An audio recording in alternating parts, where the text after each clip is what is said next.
There have been attacks reported in Kuwait and Saudi Arabia, despite the pause in fighting. Let's bring in Rasul Sardar. So any indication of who's targeting some of these Gulf countries now?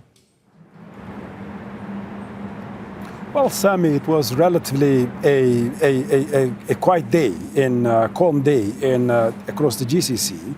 So with the exception of Kuwait. So Kuwait, the Minister of Defense saying that their air defense forces or systems are engaging with the drones attacks. However, for the first time, perhaps, they have not named or indicated any source for that attack. So that's why there is a speculation now that it might not be from Iran, but rather the Iran-affiliated armed groups in Iraq. However, as I said, this is just an interpretation, so there is no official statements about the origins of these attacks.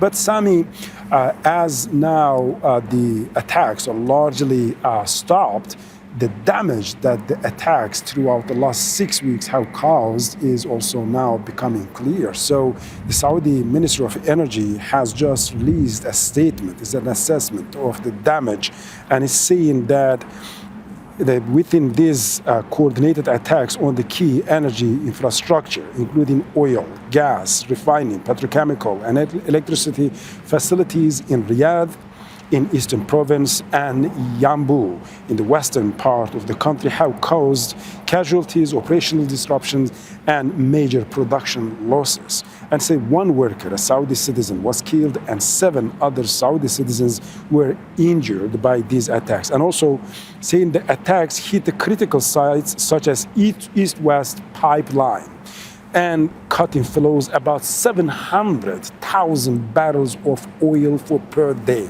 This is quite huge, Sami. So the East-West pipeline was built nearly 40 years ago, and it was quite essential for Saudi Arabia. Now they're saying that 700,000 barrels of oil are cut. And also there has been attacks on Manifa and Khurais fields that has reduced output by 600,000 barrels of oil per day. So we are roughly talking about 1.3 million barrels of oil being gone from the market as a result of these attacks. So perhaps in the coming days, we are going to hear the same statements from Qatar, from Oman, from United Arab Emirates, from Kuwait and Bahrain as well. So you can see the scale of the attacks and the damage that is caused. So a lot of concern for the Gulf as talks are supposed to start, ceasefire talks in Pakistan. Do we know how much input Gulf countries will get in those talks?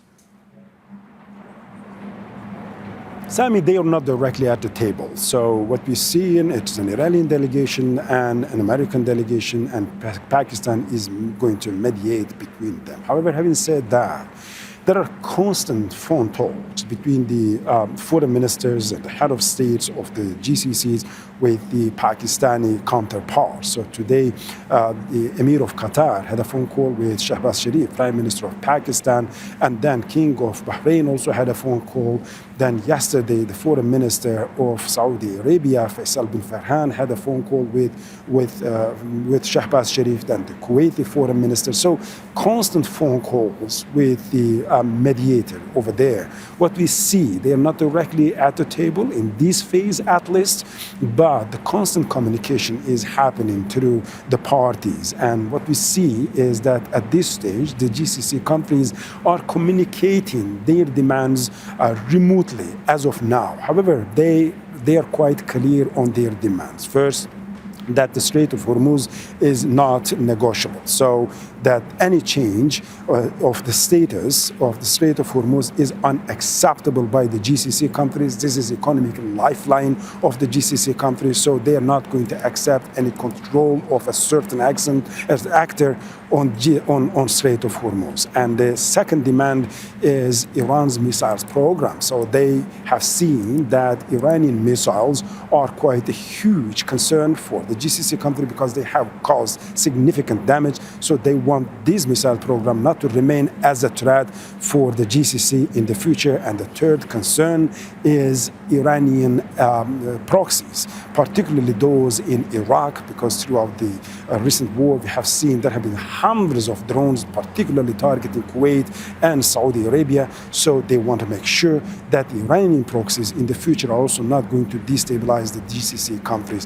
However, at this stage, so the GCC countries are indirectly negotiating, but in the coming days and weeks, we do not know whether there will be a direct involvement or not. I'm going to leave it there. Thanks so much, Rasul Sardar, reporting from Riyadh in Saudi Arabia.